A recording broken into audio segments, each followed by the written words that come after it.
ದಿವಂಗತ ಎಸ್ ನಿಜಲಿಂಗಪ್ಪನವರ ಪುಣ್ಯತಿಥಿ ಇವತ್ತು. ಇಡೀ ರಾಜ್ಯಾದ್ಯಂತ ಅವರನ್ನ ಕರ್ನಾಟಕದ ಜನರು ನೆನ್ಕೊಳ್ತಾರೆ. ನಿಜಲಿಂಗಪ್ಪನವರು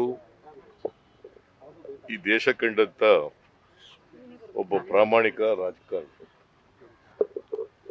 ಅವರು ಅಧಿಕಾರದಲ್ಲಿ ಇದ್ದುದ್ದಕ್ಕೂ ಕೂಡ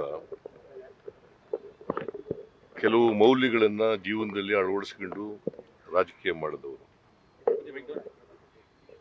ಅವರು ಇವತ್ತೇನಾದರೂ ಕರ್ನಾಟಕ ಅಭಿವೃದ್ಧಿ ಪಥದಲ್ಲಿ ಸಾಗ್ತಾ ಇದ್ರೆ ಅದಕ್ಕೆ ನಿಜಲಿಂಗಪ್ಪನವರು ಹಾಕೊಟ್ಟಂತ ಅಡಿಗಲ್ಲು ಅಂತಕ್ಕಂಥದ್ದನ್ನು ಮರೀಲಿಕ್ಕೆ ಸಾಧ್ಯ ಇಲ್ಲ.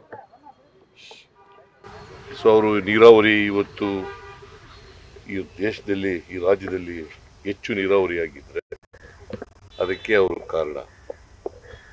ಸೊ ನಿಜಲಿಂಗಪ್ಪನವ್ರನ್ನ ಇವತ್ತು ನೆನ್ಕೊಳ್ಳೋದು ಅಂತಂದ್ರೆ ಅವರು ನಮ್ಮೆಲ್ಲರಿಗೂ ಕೂಡ ಮಾರ್ಗದರ್ಶನ ಮಾಡ್ತಕ್ಕಂಥ ಅವರ ತತ್ವ ಆದರ್ಶಗಳು ಜೀವನದಲ್ಲಿ ಏನು ಅಳವಡಿಸ್ಕೊಂಡಿದ್ದು ಅವು ನಮಗೆ ಮಾರ್ಗದರ್ಶನ ಅಂತಕ್ಕಂಥದ್ದನ್ನ ಇವತ್ತು ನೆನಪು ಮಾಡ್ಕೋತೀವಿ. ಈ ರಾಜ್ಯ ಏಕೀಕರಣ ಆಗಬೇಕು. ಈ ರಾಜ್ಯದಲ್ಲಿ ಏಕೀಕರಣ ಆಗ್ಬೇಕಂದ್ರೆ ಅವರು ಕೂಡ ಕಾರಣಕರ್ತರು ಅಂತಕ್ಕಂಥದ್ದನ್ನ ಸಂದರ್ಭದಲ್ಲಿ ನೆನ್ಕೊಳ್ಳಿಕ್ಕೆ ಬಯಸ್ತಾ ಇದ್ದೇನೆ. ಒಟ್ಟಾರೆ ಕರ್ನಾಟಕದ ಅಭಿವೃದ್ಧಿನಲ್ಲಿ ಅವರು ದೊಡ್ಡ ಆದರ್ಶಗಳು ಯಾವಾಗಲೂ ಕೂಡ ನಮಗೆ ಸ್ಫೂರ್ತಿಯಾಗಲಿ ಅಂತೇಳಿ ನೆನ್ಕೊಳ್ತೀನಿ. ಇನ್ನು ಅದನ್ನ ಕೇಳಿದ್ರೆ ಹೆಂಗಮ್ಮ, ನಾಳೆ ಹೇಳ್ತೀನಿ.